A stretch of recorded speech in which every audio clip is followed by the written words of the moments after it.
Hola amigas, amigos, bienvenidos a esta edición de día viernes del portal del Villegas. Y voy a partirla para variar un poco con una información internacional y se refiere a la campaña demócrata, la campaña de los demócratas para elegir a su candidato a la presidencia de Estados Unidos. Ustedes saben que esto se produce por un mecanismo bastante distinto al de Chile, los caucus, unas reuniones de delegados en distintos estados, etcétera, y ahí se va midiendo las respectivas fuerzas y los candidatos a ser candidatos se hacen pedazos unos con otros. Y saltó al ruedo ahora un candidato que es un hombre riquísimo, uno de los hombres más ricos del mundo, el señor Bloomberg, que tiene una fortuna personal de 60.000 millones de dólares. Y para agilizar su campaña está recurriendo a todos los medios que le permite pagar su dinero. Medios digitales, obviamente, asesores, empresas. Está tirando plata como loco.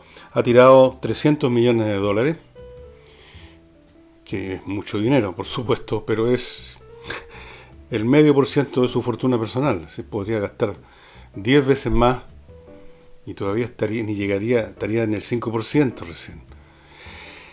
Y los demás candidatos, que también gastan plata, no tanta, pero gastan plata y gastan millones de dólares, porque ese es el costo de las campañas en todas partes, especialmente en Estados Unidos, es lo que cuesta los avisos en la televisión, lo que cuesta pagar a los activistas que están repartiendo panfletos, que están en las calles entregando insignias, cualquier cosa. En fin, todos esos gastos requieren dinero, obvio.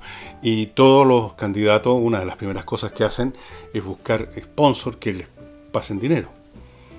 Y se gastan sumas bastante importantes, muy importantes. Que algunos tengan más plata que otros no cambia cualitativamente el asunto.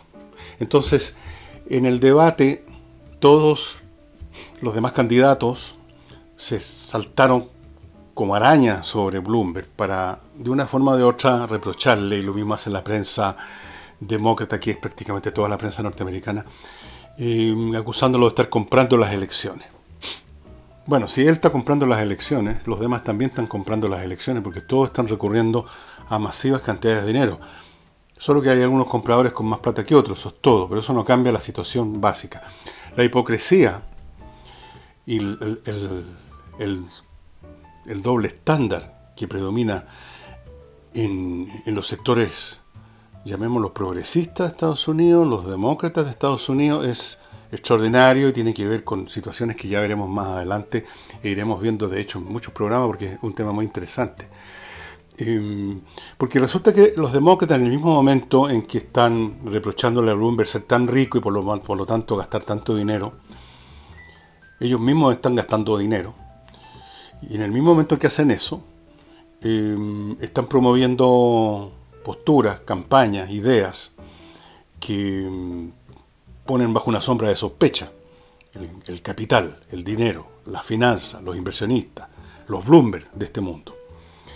Y se mueven en esta contradicción como se mueven en Chile también la gente de izquierda. La mayor parte de ellos, salvo quizás los comunistas, se mueven en esta contradicción entre sus denuncias directas o indirectas al dinero, a la sociedad capitalista, al consumo, y uno los ve viviendo muy complacidos, haciendo negocios, recibiendo platas por aquí y por allá, vacacionando en lugares caros como los vi yo este verano.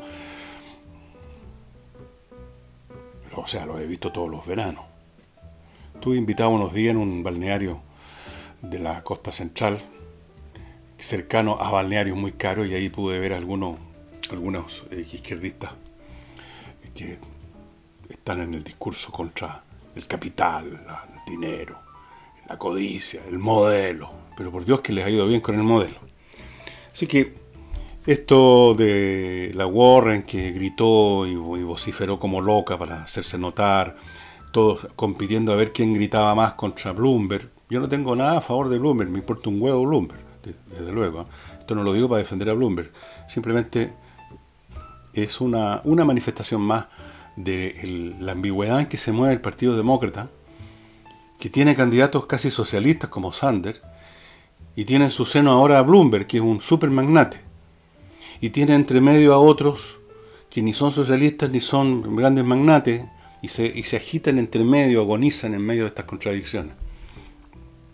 Bueno, en fin, contradicciones que derivan de cuestiones muy de fondo que están ocurriendo no solo en Estados Unidos, no solo en Chile, sino que yo diría en todo el mundo occidental y quizás más. Y tiene que ver con una crisis civilizacional, una crisis sistémica en gran escala, y que no ha encontrado, por el momento, una respuesta coherente, racional y lógica, digamos, que apunte a los problemas específicos, sino que tenemos reacciones emocionales, manotazos de náufrago, todo tema, ustedes ven, ni siquiera el conjunto de los temas, sino que temas aislados, como por ejemplo el del calentamiento global, se convierten en ejercicios histéricos, dramáticos, emocionales, hormonales, como lo hemos visto con esta niña Thunberg, como lo hemos visto con muchos, donde ya no se intercambian argumentos, no se examinan cifras, sino que se hacen imputaciones, descalificaciones, deslegitimaciones, ataques personales. Hasta en ese elemento específico. Y en cualquier otro encontramos la misma situación por la falta de una doctrina clara, aunque fuera mala, pero clara y global e integral, coherente, respecto a cómo el mundo, el planeta, enfrenta las crisis que son intrínsecas al sistema capitalista, que como cualquier otro sistema que haya existido o vaya a existir, tiene contradicciones internas que se van desarrollando con el tiempo y que requieren una nueva rearticulación. El problema es que esas rearticulaciones, como lo hemos observado todos los que hemos estudiado un poco de historia, no se producen en el tranquilo, frío ambiente de un laboratorio, sino que se producen en las calles, en los estrados, en los congresos, en los paraninfos, en los corazones, en las hormonas, en todas esas cosas. Y muy poco en la razón. Pero vamos ahora a cosas más concretas, vinculadas con Chile. Hay voces que pretenden, como la propia señora Abrams, que preside el Tribunal Constitucional, que a propósito de una serie de situaciones que no vale la pena que detallar, consideran, y voy a citar la textual, que las instituciones, o sea, incluyendo aquí el Tribunal Constitucional, pueden y deben ser modificados porque así lo exige el país, en este caso el Tribunal Constitucional. Que no puede haber una institución que no tenga un controlador. Pero aquí entramos, estimados amigos, en una serie de problemas lógicos y jurídicos, digamos. El problema lógico es que si acaso es legítimo que el Tribunal Constitucional tenga por encima, ya tendríamos que decir, porque el que controla está por encima, ¿no?, un órgano controlador, alguna instancia controladora. Bueno, ¿quién controla a esa instancia controladora? ¿Y quién controla a esta otra instancia controladora? Y así entramos en eso que en lógica se llama algo así como el eterno regreso, ¿no? Una cadena causal infinita, que no tiene fin. Es una cosa imposible. Alguien en algún momento tiene que cortar la cadena, porque si no va a haber siempre un grupo, un individuo, que va a exigir un nuevo órgano controlador de los que estaban controlando, que a su vez estaban controlando a otros, y así sucesivamente. Es imposible, es lógicamente imposible. Y si es lógicamente imposible, es realmente imposible también. Segunda cosa que quiero observar, y me parece raro que la señora Abrams, que es una persona inteligente, que de buen nivel, use un argumento tan de cliché, ¿no?, y que lo hemos escuchado en tantas oportunidades y en tantos ámbitos y situaciones hoy en Chile, esto de que el pueblo o el país lo exige, sin decirnos quién específicamente del país exige ninguna cosa. ¿Ha oído usted, estimado visitante de este canal, a alguien que ande exigiendo que haya un órgano controlador encima del Tribunal Constitucional? Lo que seguramente usted ha escuchado de gente de izquierda es que quieren eliminar el Tribunal Constitucional, porque es un órgano del pinochetismo. Eso por lo menos tiene algún sentido. Hay gente que quiere eliminarlo. Ok, quieren eliminarlo. Yo no quiero eliminarlo, otros quieren eliminarlo. Pero esto de que lo exige el país, ¿qué es lo que exige el país en primer lugar? ¿Cuáles serían las modificaciones que estaría, según la señora Abrams, exigiendo el país? ¿Sabe el país, entendiendo por tal, digamos, a la mayoría de los adultos, aunque ahora tenemos que incluir a los niños de 14 años, que parece que también ahora son protagonistas de la historia, ¿tienen alguna idea acerca de qué, más allá de destruirlo simplemente, que es una cosa simple, no requiere mucho análisis, pero alguien, si quiere preservarlo, pero controlarlo, ¿cuáles serían los mecanismos de control? ¿Controlar qué? ¿En qué momento tendría que actuar ese órgano controlador? Que a su vez debiera tener otro órgano controlador y este otro órgano controlador y así, para seguir esta lógica de que no puede haber instituciones sin un órgano controlador. Si aceptamos ese axioma, tenemos que aceptar la cadena, la regresión causal infinita. Pero hay más allá de estos juegos lógicos, si ustedes quieren, hay una cuestión de fondo que quizás la señora Abrams debiera considerar. En toda sociedad tiene que haber instituciones que no puedan ya tener, que no deban tener un órgano por encima. Porque su razón de ser de estas instituciones, en este caso el Tribunal Constitucional, es ser el órgano que está por encima de todo. Y si está por encima de todo, no puede haber nada por encima de él. Y así es en el caso de la justicia, y nadie, que yo sepa, ha reclamado de que la Corte Suprema debe tener una Corte por encima que controla la Corte Suprema. Si usted es un órgano controlador de algo importante que tiene que ver con el espinazo de un país, por ejemplo el Tribunal Constitucional, o el espinazo del ejercicio de la justicia como es la Corte Suprema, para que cumpla esa función, tiene que ser el órgano terminal, el último, absoluto, sin nadie por encima. Y esto a sabiendas de que en muchos casos, como ocurre en todo orden de cosas, se van a cometer errores. Pero la cuestión es que el perjuicio que puedan cometerse en algunas oportunidades por malos dictámenes, por ejemplo, en la Corte Suprema, o malos juicios del Tribunal Constitucional, los posibles daños que se hayan producido, se puedan producir por ese motivo, son infinitamente menores al daño o al perjuicio que produciría interferir en la actividad de estos tribunales supremos por medio de otro órgano, que eventualmente terminaría siendo, porque esa es siempre la voluntad de los políticos, un órgano político, es decir, una asamblea, es decir, una horda. Y no solo una horda, sino que una horda transitoria, una horda que no razona, sino que escucha lo que le está pidiendo el elector, la barra brava. Una horda manejada por intereses políticos particulares. Y muchas veces por personas que no tienen los méritos intelectuales suficientes, como lo podemos ver tan a menudo, con tal de solo prender la televisión, las noticias y esperar unos pocos minutos y va a aparecer algún congresal manifestando claramente su mediocridad. En todo orden de cosas tiene que haber un punto final, alguien que toma la decisión final, alguien que hace el juicio final, y naturalmente que todos sabemos, desde tiempos inmemoriales, que eso entraña la posibilidad de errores. La política entera, el hecho mismo de que exista autoridad, presupone que la sociedad entiende eso.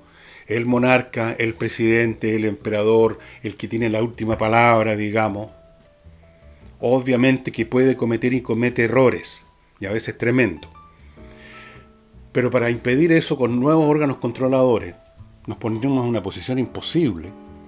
O si nos queremos morder la cola y decimos, no órganos que estén más arriba, sino que volvamos al pueblo soberano. Entonces deja de ser ese mandatario final, ese emperador, ese presidente, ese rey, mandatario. Y volvemos de manera disfrazada al estado de naturaleza, donde lo que impera son las pasiones, los tirones, las fuerzas relativas de las partes. O sea, volvemos al caos. Entonces el precio que paga una sociedad es poner un mandatario que se va a equivocar, pero que va a mantener por lo menos una cierta línea o disciplina, un cierto curso. Por eso los ejércitos tienen un comandante en jefe, que puede ser, como ocurrió en tantas guerras, en la historia de guerra uno ve a cada momento el caso de comandantes en jefe que son realmente estúpidos y cometen enormes errores. Pero son obedecidos porque de otra forma se desintegra el ejército, que es un daño peor que una batalla perdida o incluso que una guerra perdida.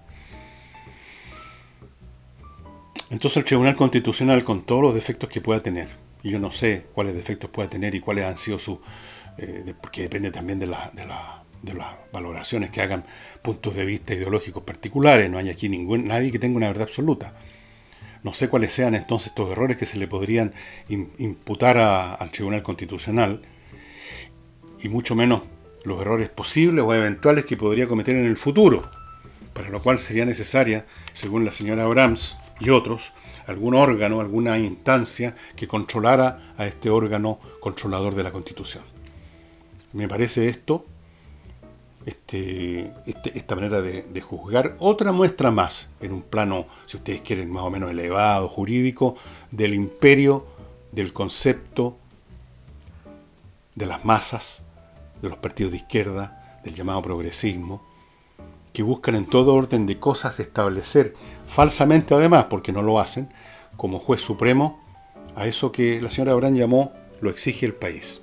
Otros hablan las masas, otros hablan los actores sociales, otros dicen los ciudadanos, los demás allá hablan de los desposeídos. Siempre se están refiriendo a un colectivo ambiguo, vago y quimérico, porque tampoco nunca, jamás, esas masas determinan absolutamente nada. Como preguntaba el escritor Wells acerca de la dictadura del proletariado, que se suponía existía en Rusia, él preguntaba dónde es y cuándo que el proletariado dicta algo en Rusia. No dictaba nada, no había ninguna dictadura del proletariado, había una dictadura del Partido Comunista. Entonces, además, esto es falso, porque nunca ese país realmente opera como país, como colectivo masivo. Operan grupos organizados, operan lobbies, operan barras bravas, operan lobbies. Operan a veces individuos que tienen mucha influencia, pero no el país. El país es meramente una abstracción, es un nombre solamente. Permítanme ir a mi primer grupo de sponsors. Yo voy a partir hoy día con Controller, que es una empresa que existe para ayudarle a usted a resolver los temas administrativos de su empresa. Temas administrativos que son siempre jodidos, porque ahí está cosas complejas como los pagos de salario, las cotizaciones, las auditorías, las contabilidades, los pagos de impuestos, trámites de todo orden que se pueden enredar y que se suelen enredar y que traen perjuicios. Controller se hace cargo, en el grado que usted quiera, de la gestión administrativa de su empresa. Su empresa puede ser pequeña, grande o mediana. Ellos tienen planes para toda clase de empresas. ¿Quiénes son Controller? Bueno, fue fundada, organizada y opera por contadores auditores con 20 años de experiencia en empresas internacionales y haciendo uso del mejor software del mundo. Póngase en contacto con ellos y vea cómo pueden ayudarlo a mejorar sustancialmente la gestión de su empresa. Y si usted quiere convertir sus kilómetros o millas acumuladas en vuelos en algo más concreto que simplemente un número que desaparece al cabo de un cierto tiempo, usted está acumulando millas, pero llega un momento y se cumple un plazo y las empresas lo vuelven a usted a la casilla inicial a cero. No se acumula indefinidamente el millaje. Antes que se lo borren, conviértalo en dinero entrando a KM por kilómetro, km.millas.cl. Consulte ahí. Ahí le van a comprar su millaje acumulado antes que se convierta en nada y usted va a transformar esa cifra ilusoria en dinero contante y sonante. Y otro producto estupendo que está en la web es notariospress.cl, que le permite gestionar sus diligencias notariales con una rapidez inusitada. Normalmente es bastante largo los trámites. Usted va y hay mucha gente, tiene que esperar turno, y luego va al mesón, lo llaman, es una cosa bien larga. Aquí usted, al contrario, entra simplemente a la página notariospress.cl, dice que quiere tal o cual papel ahí, le van abriendo los diálogos, casillas que usted tiene que llenar con sus datos, lo que tiene que pagar. La información va directo al sistema computacional de la notaría que está inscrita al sistema, se imprime y todo lo que usted tiene que hacer es firmar el notario firmar, y en un promedio de 10 minutos usted está listo. Y si lo hace en su casa, en su oficina, obviamente usted cuando quiere va a la notaría, ya está hace rato el documento listo esperando que usted lo firme. Así es que se libera de estas diligencias que son bastante cargosas, ¿no? Esto de ir a la notaría no es cosa, digamos, que todo el mundo esté feliz de ir por el tiempo que se gasta.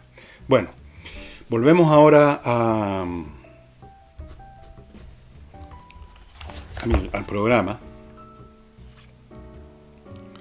Fíjense que apareció otra persona implicada con el caso de esta compra y compraventa, completamente ilegal, por cierto, de armas de guerra como son los subfusiles automáticos AK-47, el típico armamento que fue diseñado, producido, el Kalashnikov, de ahí viene acá, el Kalashnikov 47 que fue diseñado en el año 47 en Rusia, es una arma de guerra, calibre, me parece que 7.65 o 9 milímetros, 7.65, muy potente. Es el arma oficial, se podría decir, o fue el arma oficial mucho tiempo de los países del Pacto de Varsovia, de Rusia, de China. Es el arma que uno ve en mano, en las películas de todos los guerrilleros, los mujahidistas, la AK-47. No es algo que pueda estarse comercializando así como así en un país y, bueno, se encontró una sexta persona que está metida en este cuento. La policía lo ha detenido, lo están procesando, creo ya, a estas alturas. Está en prisión preventiva. Esto es bastante grave. Los civiles que crean que vienen disturbios muy graves en marzo, abril y más adelante, no van a resolver esos problemas convirtiéndose en Rambo. En primer lugar, no tienen el entrenamiento. En segundo lugar, no tienen el estómago para apretar el gatillo. En tercer lugar, estas cosas hay que dejarlas a la fuerza pública. Por supuesto que ustedes dirán, bueno, pero ¿cuál fuerza pública? Usted mismo ha dicho que no existe. Efectivamente. Pero yo espero, como muchos ciudadanos esperamos, que por débil, por inepto que haya mostrado ser este gobierno en estas materias por lo menos, han tenido tiempo suficiente para prepararse para cualquier eventualidad que ocurra en marzo. Tenemos que poner confianza en que habrá una situación controlada, que no va a haber aquí una guerra de todos contra todos, que no vamos a convertirnos en el Líbano o en Siria. Pero si empezamos a tratar de defendernos o participar por tal o cual bando, haciendo uso de armas de fuego, ahí vamos a convertir este país en una ruina. Vamos a llevar al país a la guerra civil. O sea, ya sería absolutamente inaceptable. Ya bastante daño recibió este país que estaba creciendo con todo lo que ha pasado. Lo más que cabe esperar ahora es que se recoja la losa rota, se pelle y se componga, y ojalá, Dios lo quiera, de todo esto salir algo bueno. Eso es lo único que cabe en este momento para el ciudadano común y corriente. No es el momento de convertirse en guerrillero o en defensor de los derechos humanos, o en defensor de la propiedad, o en defensor del capitalismo, o en defensor del socialismo. Por favor, no salgan a defender ninguna cosa con armas en la mano, con palos, con escudos y con todo lo demás. Si alguien sale a hacer eso, y hay algunos sectores que tienen más propensión a las bregas callejeras, al uso de fuerza de ese tipo, amateur, digamos, déjenlos que se tomen la calle. Políticamente se están haciendo más daño. Porque finalmente todo lo que está pasando en Chile, estimadas amigas y amigos, no se va a dirimir entre alguien con una AK-47 y el del frente con una M16. Esto se va a dirimir, porque todavía estamos en Chile, en las urnas, en abril, y luego cuando vengan las presidenciales y así sucesivamente, donde siempre se han dirimido, o casi siempre, para que siga siendo así, casi siempre nomás,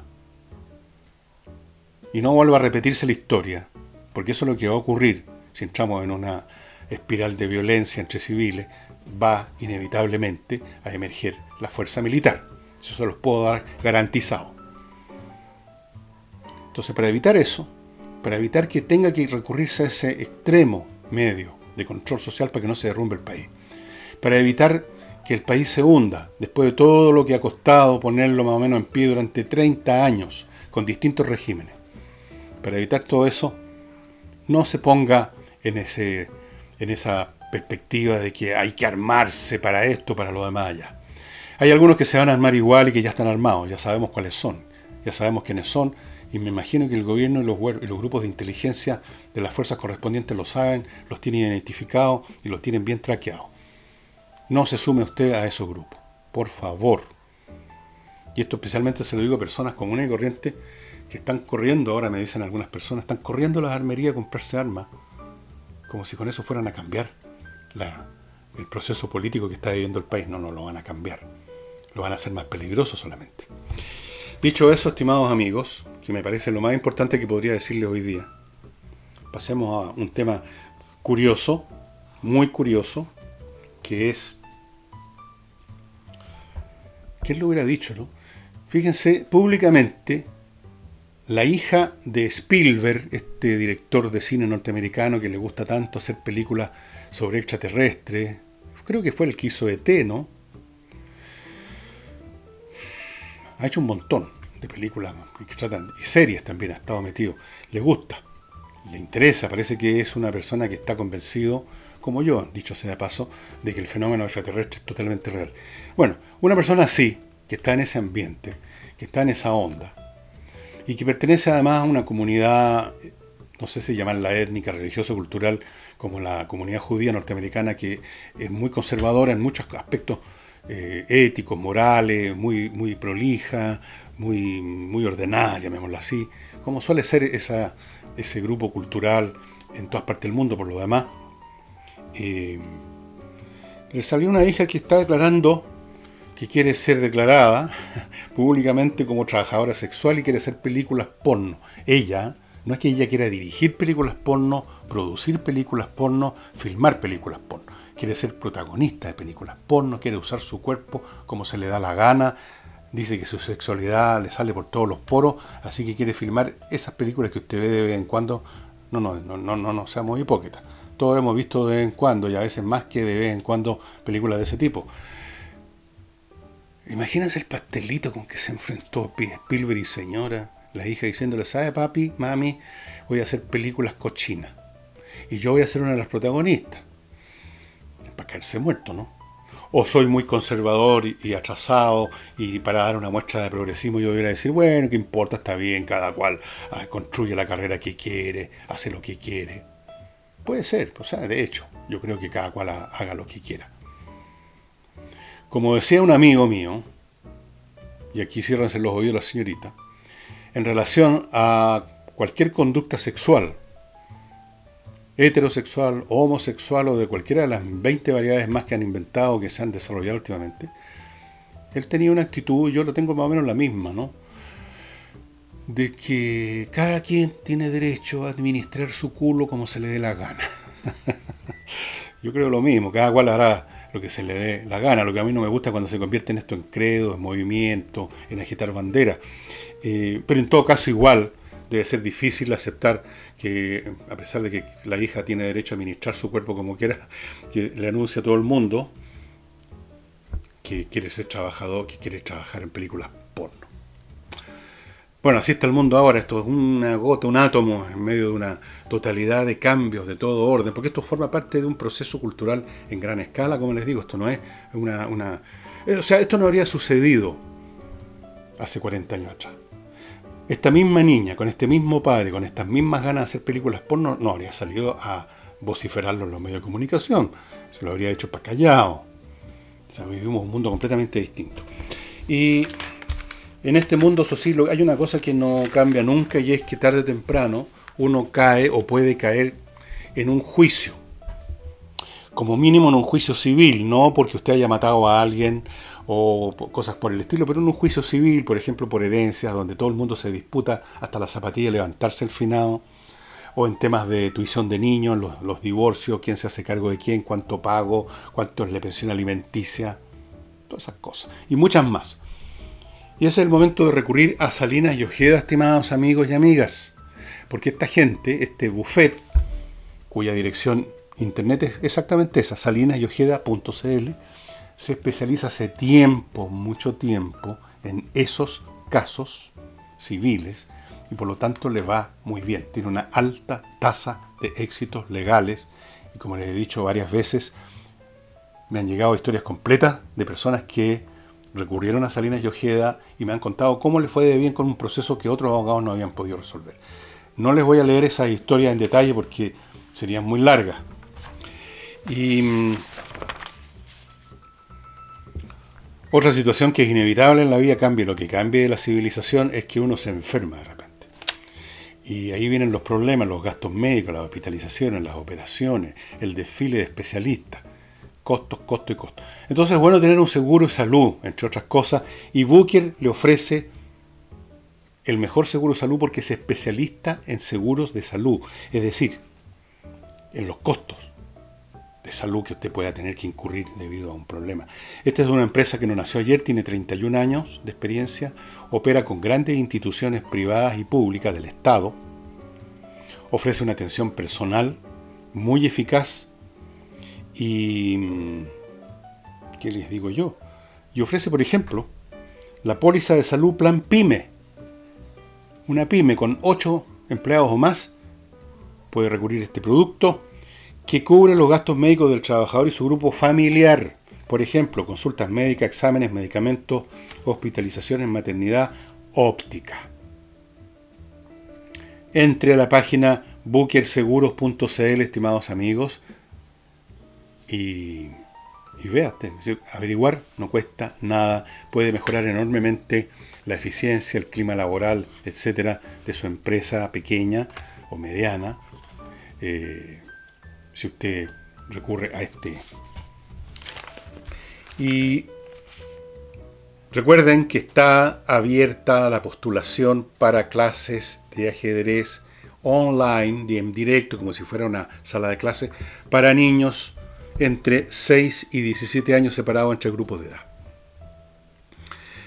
Las inscripciones son limitadas porque para que pueda ser online de verdad, o sea, para que los miembros, los niños que estén en el curso puedan preguntarle al maestro, que es el maestro Pablo Tolosa, el maestro internacional de ajedrez, porque si hubieran 400 personas o 1000 personas, por supuesto, no podría. El online no serviría de nada. Aquí sí, es una clase de verdad. Estos cursos duran de abril a noviembre, son una vez a la semana, o sea, 4 al mes, más 2 sesiones de prácticas. Y yo no puedo imaginar un mejor ejercicio para mantener, no solo para mantener tiquitaca a los niños que ya, digamos, han mostrado capacidades intelectuales superiores, sino que para desarrollarlas. El ajedrez tiene esa gracia. Es un juego solamente, pero es un juego que obliga a desarrollar el juicio, el cálculo, el análisis, la memoria, la paciencia, la resistencia, todas las virtudes teologales para ser un buen estudiante, un buen profesional. Así es que entra a espacioajedrez.com, aprovecha la pasadita a comprar la caja. Y acuérdense que en espacioajedrez.com, al cual usted va a poder entrar con una licencia que viene en la caja, se están todos los días sumando nuevos servicios y ya vienen, me cuenta Pablo Tolosa, una montonera de novedades. Volvamos a las cosas serias ahora. El Instituto Nacional de Derechos Humanos quiere revisar, para hacer observaciones, el protocolo de uso de fuerza militar en casos de estados de excepción. Sin duda, imagino yo, con el propósito de suavizarlo, aligerarlo, diluirlo lo más posible. ¿Qué otra cosa? Y entre las cosas que han dicho algunas personas de esa unidad, la señora jefa de la unidad jurídica dijo lo siguiente: hay que ver que la aplicación del protocolo no vulnere en ningún momento las garantías de las personas. Este es un monumento al surrealismo.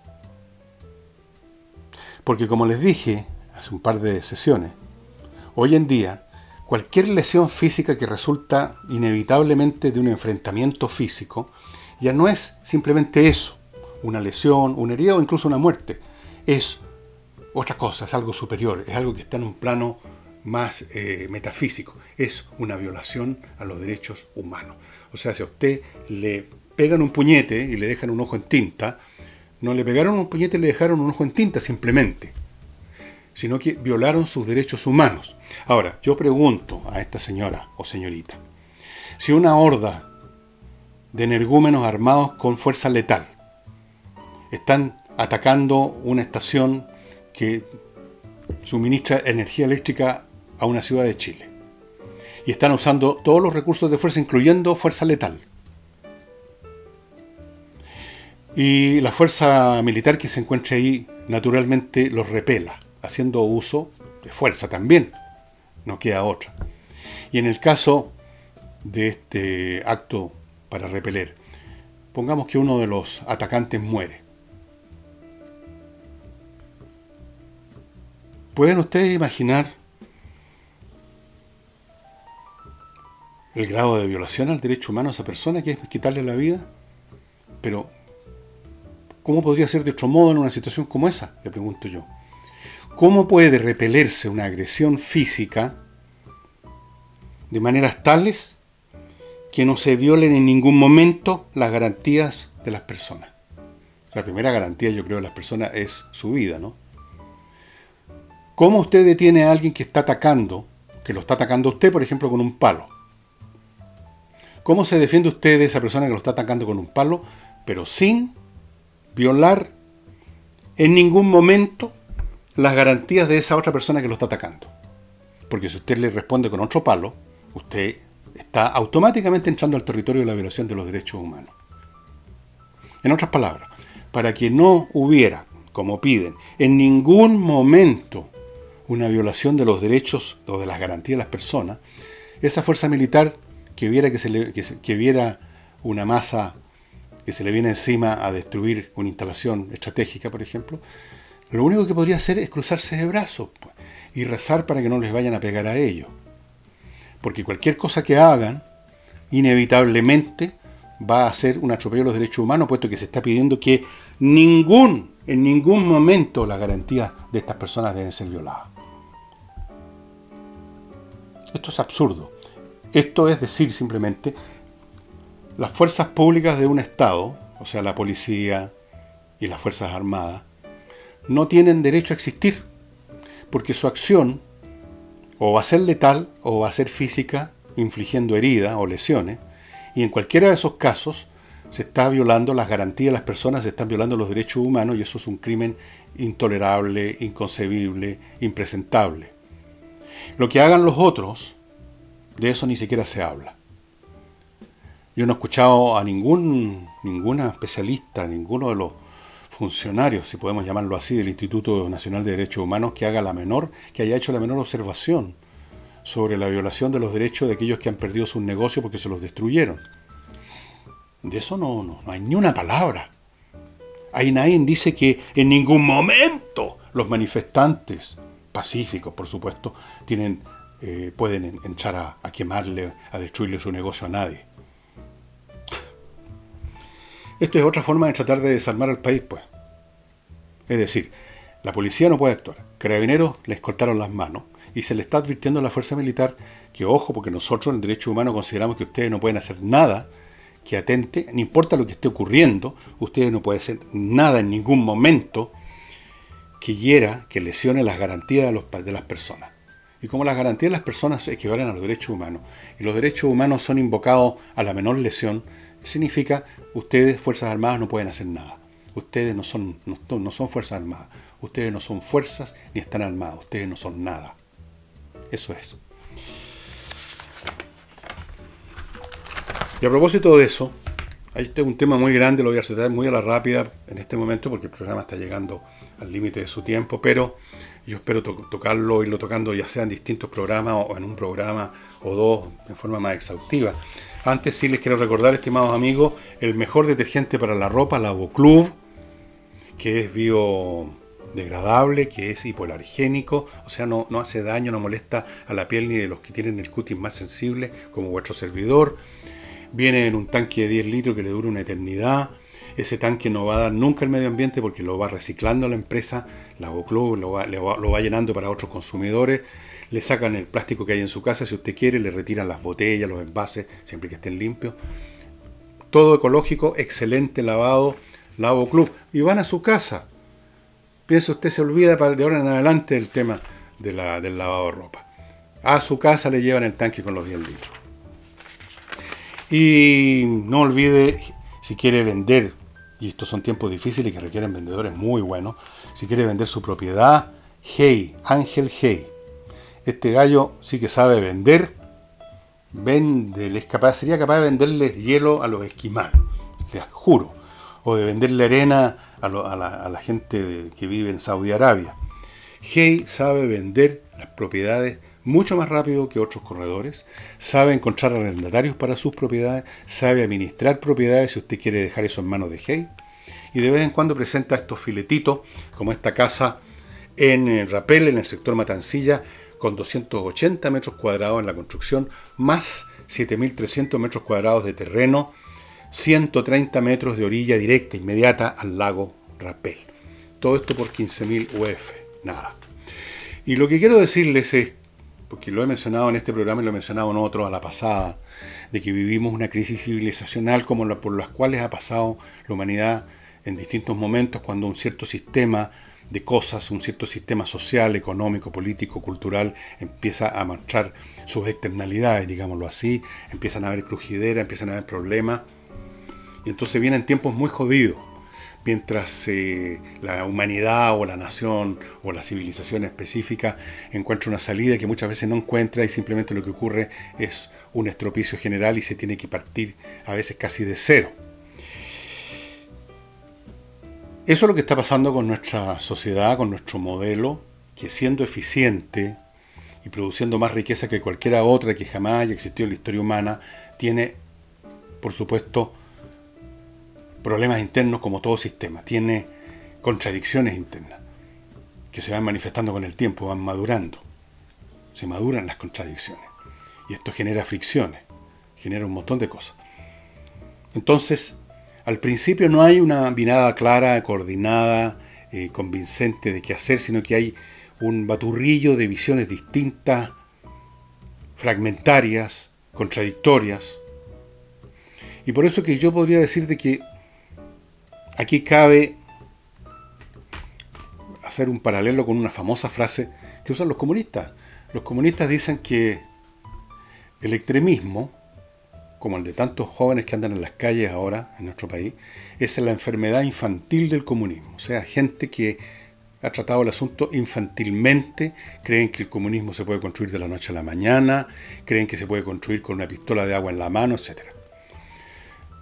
Pero aquí cabe también una frase parecida. Yo diría, el progresismo es la enfermedad infantil del racionalismo. Porque si ustedes examinan desapasionadamente, uno por uno, los puntos que se han hecho de distintas maneras y viniendo de distintas fuentes en lo que podríamos llamar en general el territorio del progresismo, si los examinan uno a uno, fríamente, van a ver que en su origen están reaccionando o reflejando problemas reales que requieren una solución. Pero en el proceso de convertirse, los primeros intentos racionales de dar una respuesta a esos problemas, en el momento mismo de convertirse en un fenómeno de masas, en un movimiento, se distorsionan, se infantilizan, se convierten en entidades contrahechas, tal como ocurriría si usted le entrega un texto de, no sé, de cualquier cosa a un niño de 5 o 6 años que además no tiene especiales habilidades, un niño común y corriente, usted entréguele un libro donde hay cosas razonables sobre la historia de la humanidad, o un libro de biología, y dígale al niño después que lo ha leído, que le haga un resumen, que le explique, que haga una composición libre, que le explique qué es lo que decía el libro, y usted va a ver la distancia abismal que existía entre la racionalidad o racionalidad del texto que le entregó y lo que el niño entendió y luego expresó por escrito. Muchas de las posturas del llamado progresismo son racionales en su origen, o podrían serlo si se desarrollaran racionalmente hasta sus últimas consecuencias, pero en el camino, convertidas en eslogan político, convertidas en convocatorias, convertidas en eslogan, convertidas en movilizadores para los actores sociales, han llegado a ser lo que son, clichés, distorsiones absurdas, e incluso en muchos casos entidades absolutamente contradictorias y agresivas. Y esto se ha observado en todos los procesos similares por los que ha pasado la humanidad, cuando una sociedad está con estos problemas internos y emergen algunos tipos con algunas doctrinas, y luego vienen las masas, vienen los movimientos políticos, vienen los oportunistas, vienen los demagogos, vienen los idiotas, vienen los descerebrados, vienen los mediocres, viene toda esa multitud y toma estas ideas, las entiende mal, las asimila mal, las digiere mal y las convierte en una monstruosidad. Esa es un poco la tragedia que una y otra vez vive la humanidad, en el sentido de que ideas que perfectamente, si se desarrollaban, digamos, con tranquilidad, eran racionales, se convierten menos en una solución que en un problema adicional. Y cosas como, bueno, en todas las situaciones que podamos analizar por las que está pasando nuestro país y otros países en términos de la relación de los sexos, las cuestiones de valores, la relación entre las razas, las etnias, los grupos, la cuestión de la distribución del ingreso, las estructuras del Estado. En todos esos ámbitos ustedes van a observar extremas distorsiones que terminan convirtiendo el remedio en algo peor que la enfermedad. Lamentablemente siempre ha sido así, porque la historia no camina, lamentablemente, sobre la base de media docena de sabios tomando las medidas correspondientes. Quizás en el futuro va a haber una supercomputadora, yo creo que es lo que va a ocurrir, una inteligencia artificial infinitamente superior a nosotros, que nos va a gobernar a todos y por primera vez la humanidad va a funcionar racionalmente, pero para eso faltan unos 50, 100 años, más o menos, o quizás un poco más. Y eso sería todo, estimados amigos. Muchas gracias a las personas que están conmigo en Patreon, que están conmigo en Flow, algunos que me hacen aportes directos increíbles. A todos muchas gracias y espero que les haya gustado el primer episodio. Cuéntenme, por favor, mándenme sus opiniones, que salió ayer jueves a las 7 de la tarde, me parece que se publicó, del programa Matiné Ven Muy Noche. Me gustaría conocer sus impresiones sobre eso y mientras tanto les digo chao, nos vemos mañana.